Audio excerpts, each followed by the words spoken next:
I'll get everything I want. He's saying, because God is my shepherd, I have everything I need. Big difference. The Hebrew word for want in this verse is chaser, which means to lack, decrease, or be without.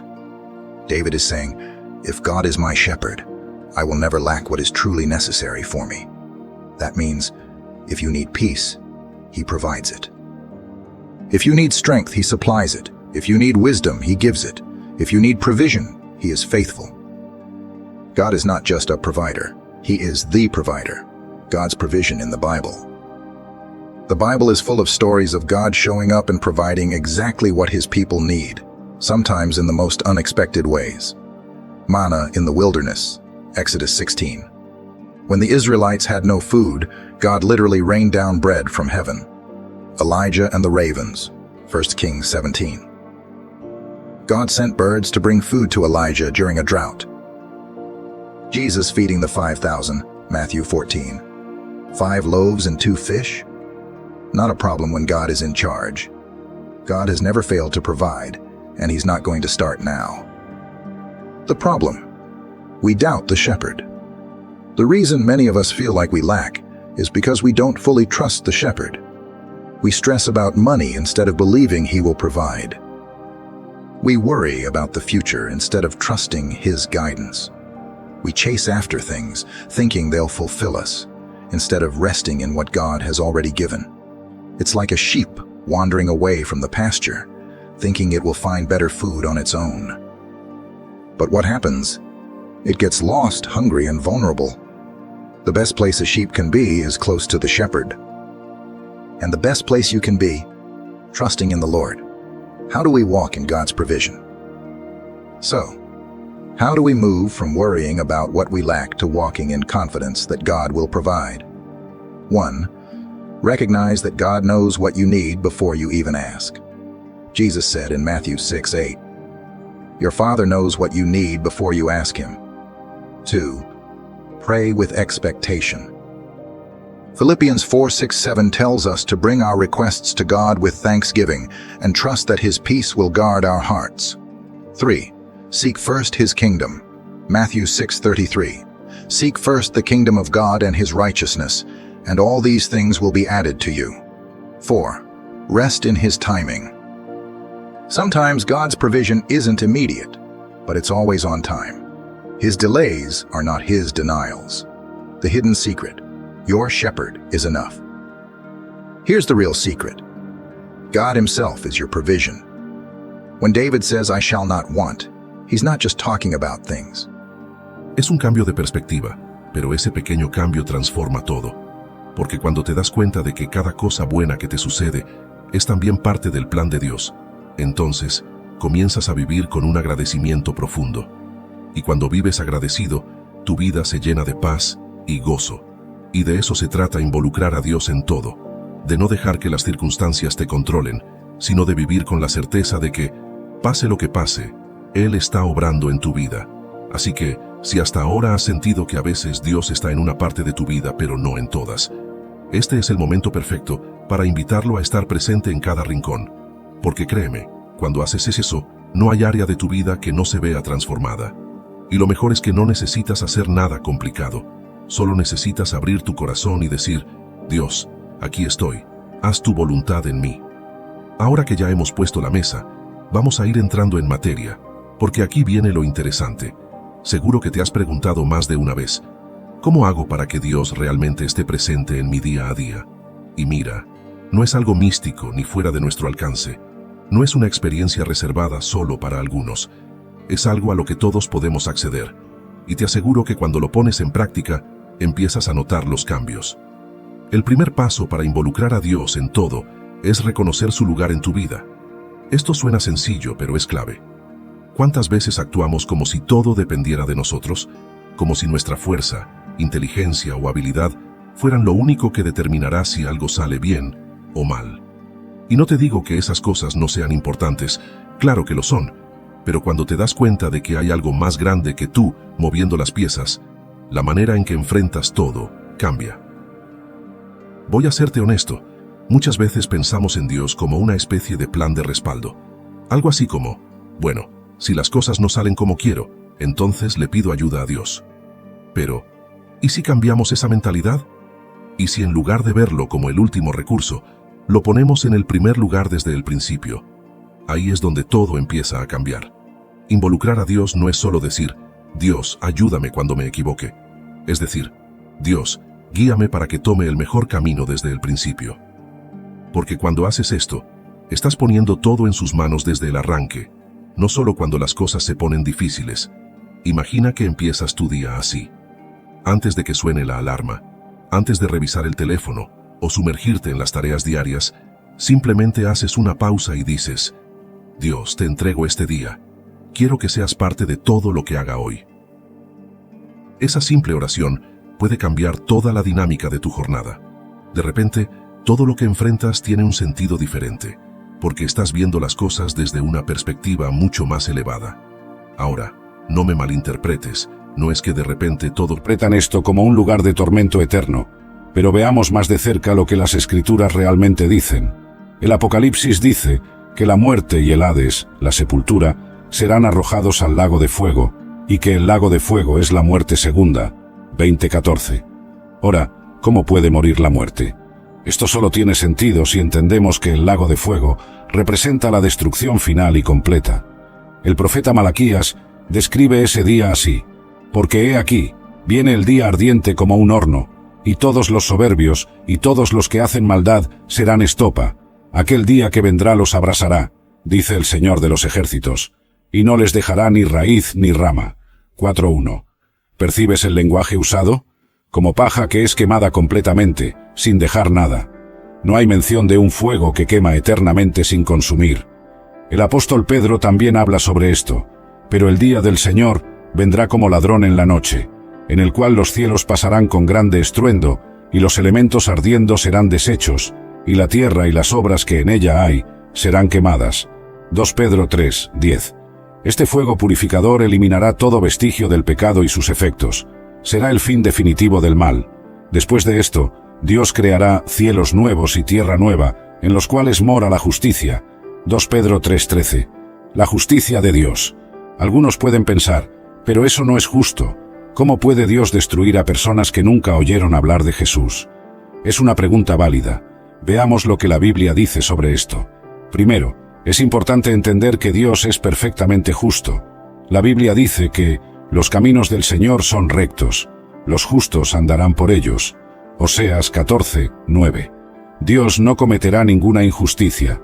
El apóstol Pablo explica que incluso aquellos que nunca oyeron hablar de Jesús tienen cierta noción de lo correcto y lo incorrecto.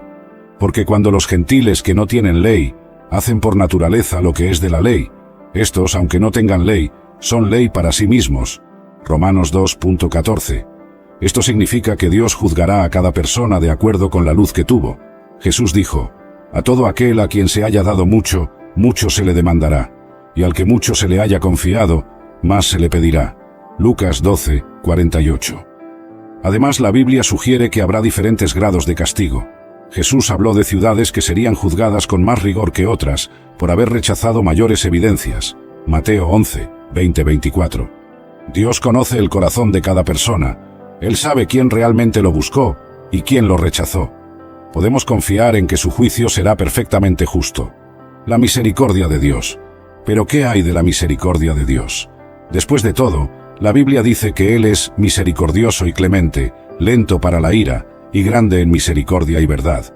Salmo 103:8. En muchos relatos del Antiguo Testamento, vemos que la abundancia, cuando iba de la mano del orgullo, producía un pueblo que menospreciaba a Dios. Ezequiel dejó claro que el pecado de Sodoma incluía arrogancia, exceso de comida y desatención hacia los pobres. No se limitaba a un solo tipo de inmoralidad, sino que abarcaba la autoexaltación y la completa falta de empatía. Cuando una cultura llega a ese extremo, el juicio se vuelve inminente. Las mismas características se repiten hoy, y no solo en una región o nación, sino globalmente, evidenciando un agravamiento espiritual que trasciende fronteras. Mientras tanto, vemos a Noé como el ejemplo de alguien que, en medio del caos, caminaba con Dios. Era justo e íntegro. Hizo lo que pudo para advertir a la sociedad sobre la tragedia que se avecinaba, pero fue ignorado. Aún así, El Señor lo guió a la salvación dentro del arca que él, por fe, construyó. De igual manera, Lot, a pesar de haber escogido vivir en una tierra rodeada de iniquidad, todavía nutría cierto temor a Dios. Los ángeles lo rescataron poco antes de la destrucción. Estos relatos demuestran que Dios se ocupa de separar a quienes le son fieles, incluso cuando todo alrededor está corrompido. Es una verdad reconfortante saber que, por más que vivamos en un entorno hostil e inmoral, el Señor no deja de ver a quienes lo buscan con sinceridad. Así como sacó a Lot de Sodoma, Él protege y conduce a quienes se refugian en su gracia. Jesús prometió que volvería. La doctrina de la segunda venida no es un mito ni una leyenda, es una esperanza firme para los cristianos. No sabemos el día ni la hora exactos, pues Él mismo dijo que esos detalles solo pertenecen al Padre. Sin embargo, dejó señales para que discerniéramos la época y no fuéramos tomados por sorpresa. Habló sobre la multiplicación de falsos profetas, guerras, hambrunas, pestes y el enfriamiento del amor en la tierra. Son realidades que podemos reconocer en nuestro tiempo, y cada una encaja como indicio de que el desenlace de la historia está cerca. El mundo avanza en su camino de rebeldía, pero los discípulos de Cristo deben permanecer vigilantes y sobrios, guardando la fe y proclamando el Evangelio mientras haya oportunidad. Tal como en la época de Noé y de Lot, la sociedad moderna sigue cada vez más escéptica o indiferente ante las alertas. Hay quienes se burlan de la idea del rapto, tildándolo de superstición. Hay quienes se aferran a teorías que tratan de explicarlo todo de forma natural, negando la intervención divina. Pero si la palabra revela que habrá un gran acontecimiento en el que los fieles serán tomados por Cristo, la incredulidad del mundo no anula la verdad establecida desde la fundación de los tiempos. Cuando llegue ese día, no habrá una segunda oportunidad para quien ignoró todas las advertencias. Será como en el diluvio: la puerta del arca se cierra y las aguas se adueñan de todo. Será como en Día que viene de lo alto para superar cada obstáculo, esa resistencia sobrenatural para mantenerme firme en mi caminar contigo, aun cuando el sendero se torne empinado y difícil, que en cada momento de debilidad pueda recordar que no camino solo, que tu poder infinito obra en mí y a través de mí. Permite que tu gracia me sostenga cuando mis fuerzas se agoten, que tu espíritu me impulse cuando sienta que no puedo continuar, que en mi debilidad tu poder sea magnificado y que cada victoria alcanzada sea un testimonio de tu fidelidad y grandeza, obrando en este vaso de barro. Amado Dios, con corazón de padre, madre, pongo en tus manos protectoras a cada miembro precioso de mi familia. Como el águila que cubre a sus polluelos con sus alas, te pido que guardes sus entradas y sus salidas, que tu manto de protección los cubra donde quiera que vayan. Protégelos de todo mal y peligro, visible e invisible. Guarda sus pasos y rodéalos con tus ángeles guardianes. En este mundo lleno de incertidumbres y amenazas, sé tú su refugio seguro y su fortaleza inquebrantable. Derrama tus bendiciones abundantes sobre nuestro hogar, que tu presencia santa llene cada espacio y cada rincón de nuestra casa. Que al cruzar nuestro umbral, todos puedan sentir la calidez de tu amor y la paz de tu presencia. Te pido que tu amor sea el fundamento inquebrantable de nuestras relaciones familiares, el pegamento divino que nos mantiene unidos aún en medio de las diferencias y desacuerdos. Cultiva en nosotros la paciencia para sobrellevarnos, la sabiduría para comprendernos y la gracia para aceptarnos tal como somos. Te suplico por la unidad en nuestra familia, que los lazos de amor que nos unen se fortalezcan cada día más. Enséñanos el arte sagrado del perdón, que podamos liberarnos del peso del rencor y la amargura. Ayúdanos a apoyarnos mutuamente en los momentos difíciles y a celebrar juntos las alegrías. De manera especial y con corazón quebrantado, te ruego por aquellos familiares que se han alejado de ti, que han tomado senderos distintos a tu camino. Que tu amor incansable los alcance donde estén, que tu luz penetre la oscuridad que los rodea y que tu espíritu los traiga de vuelta al hogar de tu amor. Usa nuestras vidas como testimonio vivo de tu gracia, que a través de nuestro amor y ejemplo puedan ver tu rostro y experimentar tu amor transformador. Padre misericordioso, mi corazón se une al tuyo que late con compasión por todo. Y esa mentalidad es el primer pilar de cualquier construcción duradera, ya sea espiritual, familiar o financiera. Napoleon Hill enseña que las mayores fortunas de la historia fueron construidas en tiempos de crisis. Personas que entendieron que, cuando la mayoría entra en pánico, surge el campo más fértil para aquellos que mantienen la claridad mental, la disciplina y la visión. Pero esa visión no nace del azar, nace de una mente entrenada y, más aún, de una fe inquebrantable. Aquí hay una verdad que pocos se atreven a decir. No es el mercado el que te quiebra, no es la inflación la que destruye tu prosperidad, no es la crisis la que arruina tu vida financiera. Lo que te destruye es el miedo, el pánico, la mentalidad derrotista. Y todo eso es fruto de una desconexión con la fuente, con Dios como refugio y fortaleza. Cuando el texto dice, no temeremos, está enseñando una de las leyes más poderosas tanto de la Biblia como de la ciencia del éxito.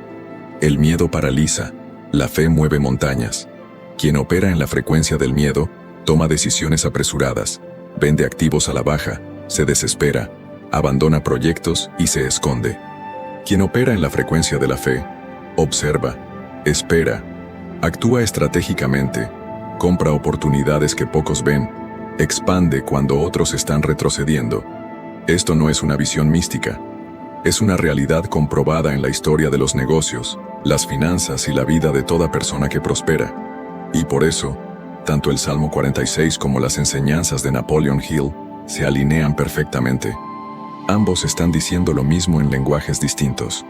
Solo prosperas si tu mente es más fuerte que el caos externo.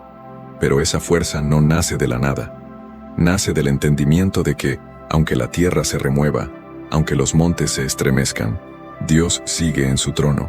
Él no pierde el control. Y quien está alineado con esa verdad, tampoco lo pierde. Capítulo 3. Hay un río. La mente abastecida por la fuente de la abundancia. En el versículo 4 del Salmo 46, encontramos una de las imágenes más profundas y poderosas de toda la Biblia, cuando se trata de provisión y estabilidad, incluso en medio del caos.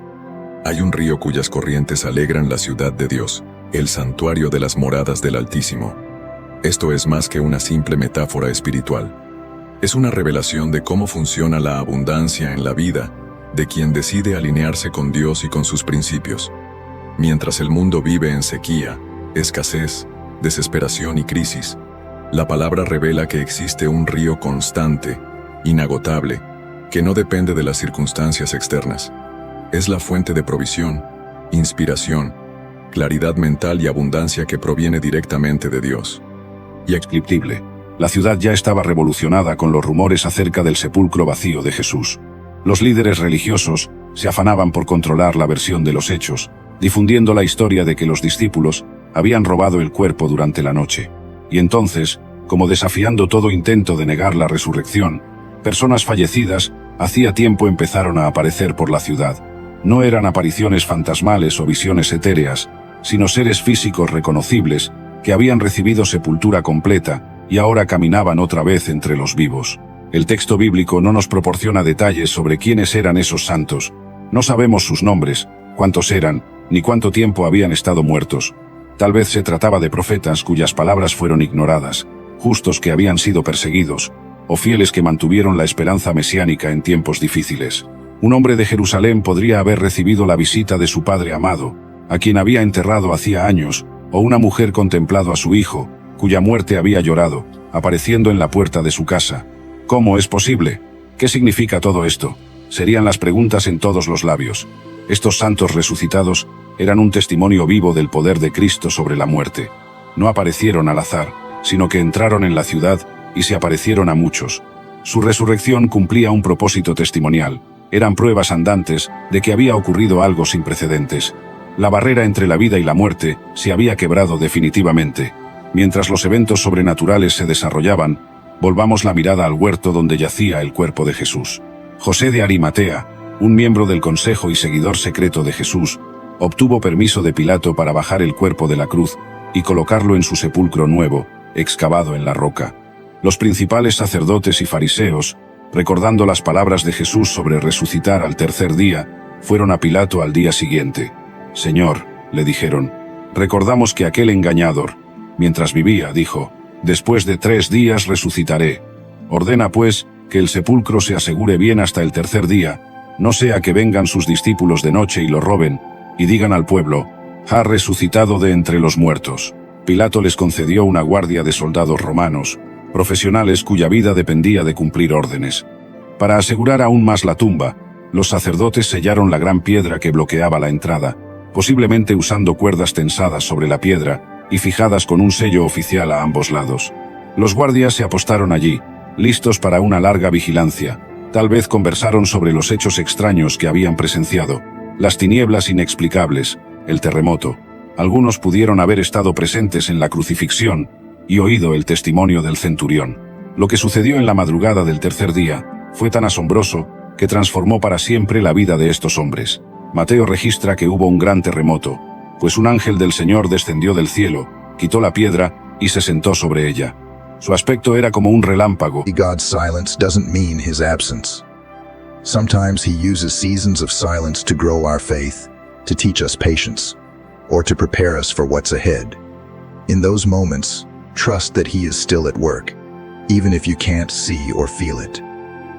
Section 2. What the Bible teaches about how to talk to God. Jesus' example in the Lord's Prayer. If there's one person who can teach us how to talk to God, it's Jesus. After all, he's the Son of God, the one who had perfect communion with the Father. In Matthew 6:9-13, Jesus gives us what we now know as the Lord's Prayer. It's not just a prayer to recite, though there's nothing wrong with praying it word for word. It's a blueprint for how we should approach God in prayer. Let's break it down. Our Father in heaven, hallowed be your name. Jesus begins with worship and reverence. When we come to God, we should acknowledge who he is, our loving Father and the holy, sovereign creator of the universe. Starting with praise shifts our focus from ourselves to God's greatness. Your kingdom come, your will be done, on earth as it is in heaven. This is about surrender. It's an acknowledgement that God's plans are higher than ours, and a willingness to align our desires with his will. Prayer isn't about bending God to our will, it's about bringing our hearts into alignment with his purposes. Give us today our daily bread. Here, Jesus teaches us to depend on God for our daily needs. It's a reminder that he is our provider, the one who sustains us physically, emotionally, and spiritually. Forgive us our debts, as we also have forgiven our debtors. Confession and forgiveness are key components of prayer. We can't come before a holy God with a heart full of unconfessed sin or bitterness toward others. Jesus makes it clear that forgiving others is non-negotiable if we want to experience the fullness of God's forgiveness. And lead us not into temptation, but deliver us from the evil one. Finally, Jesus shows us the importance of asking for protection and guidance. We live in a broken world, and we need God's strength to resist temptation and stand firm against the enemy. The Lord's Prayer is simple, yet it covers everything we need: worship, surrender, provision, forgiveness, and protection. It's a perfect example of how to talk to God with humility, faith, and a heart that's aligned with his will. Approaching God with humility. The Bible is clear. God resists the proud but gives grace to the humble. James 4:6. When we come to God in prayer, we must do so with a posture of humility. This doesn't mean groveling or feeling unworthy. It means recognizing who God is and who we are in relation to him. Think of the parable Jesus told in Luke 18:10-14 about the Pharisee and the tax collector. The Pharisee prayed with pride, essentially bragging about his llevando una vida de lujo y opulencia, mientras que Lázaro, conocido por todos, enfrentaba una vida llena de dificultades y vivía en extrema pobreza. El contraste entre los dos es claramente descrito en Lucas capítulo 16, versículos 19 a 21. Había un hombre rico que se vestía de púrpura y de lino fino y celebraba todos los días fiestas espléndidas. Había también un mendigo llamado Lázaro que yacía lleno de llagas a la puerta de aquel y deseaba alimentarse con las migajas que caían de la mesa del rico, y hasta los perros venían y le lamían las llagas. Y en algún momento, los dos hombres murieron, pues no importa la vida que llevemos, y lo que nos suceda en la tierra. La muerte es una certeza. Pero continuando la lectura de Lucas, versículos 22 y 23, sabemos que su destino fue diferente. Aconteció que el mendigo murió, y fue llevado por los ángeles al seno de Abraham.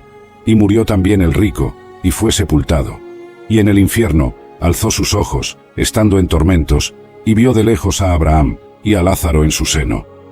Lázaro es retratado como un símbolo, permaneciendo al lado de Abraham y representando el destino de los hombres justos y bondadosos después de la muerte. Ya el hombre rico, envuelto en lujo y avaricia durante su vida terrenal, enfrentó un destino menos favorable después de la muerte. Este es una gran enseñanza de la Biblia, mostrando que las elecciones que hacemos en vida son determinantes para nuestro destino después de la muerte. Hay varios indicios sobre el papel principal de los ángeles de Dios, pero no existen motivos concretos para cuestionar las palabras sagradas sobre la existencia de estos seres. Tanto en esta vida como en la próxima, los cristianos están rodeados por ángeles, responsables de proteger y guiar. Cuando llega el momento de la muerte, ellos siguen siendo los guardianes de los hijos de Dios, conduciéndolos a los cielos con la promesa de vida eterna. Los ángeles son seres de luz que tendrán un papel fundamental en diversos momentos históricos y relevantes para la humanidad, estando presente en toda la Biblia. Son figuras que demuestran el pacto de Cristo con la humanidad, su amor y la fuerza de su ejército. En narrativas bíblicas, los ángeles ocupan el escenario central de varias historias, a veces como mensajeros y otras veces como guías. La Biblia nos alerta que los incrédulos serán juzgados delante del gran trono blanco y lanzados en el lago de fuego, resultando en la separación eterna de Dios, evidenciando una conexión imposible de ser restablecida. Después de ese momento, no hay posibilidad de arrepentimiento que pueda librarlos del sufrimiento eterno. Tenemos solo una vida para ser más como Lázaro, para elegir.